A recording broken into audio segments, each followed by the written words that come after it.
જય માતાજી, જય શ્રી કૃષ્ણ। હું જો આજે સરગવાનું કાપી અને એનો પાવડર કરવા તૈયાર કરું છું। ત્યારનું સરગવો કાપ્યું છું। ચાલ મારા ફ્રેન્ડ્સને બતાવું તો હું સરગવો કાપી લઈશ।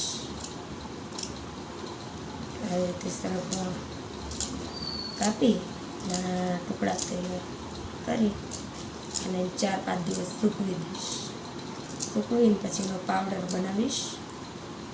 એના પાવડરને શાકમાં, દાળમાં, સાંભારમાં, મિક્સ શાકમાં એવી રીતે બધે તમે નાખો ને તો મસ્ત ટેસ્ટ બી મસ્ત આવે છે।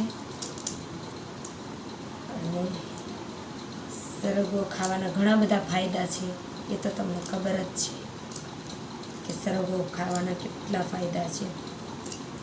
તો કાયમ આપણા પાસે અવેલેબલ નથી રહેતો, તો આવી રીતે કાપી સૂકવી અને એનો પાવડર બનાવી લો તો 12 માસ આપણી પાસે સરગવાનો પાવડર આપણે નાખવા માટે ચાલો। તો જો મેં બધો સરગવો કાપી અને તૈયાર કરી લીધો। જો આવી રીતે કાપી અને તૈયાર કરી દીધો। 4-5 દિવસ સૂકવી રાખીશ। સુકાઈ જાય ને એટલે એને મિક્સરમાં ક્રશ કરી અને એનો પાવડર કરી નાખીશ। પછી એને વાપરવામાં ચાલે।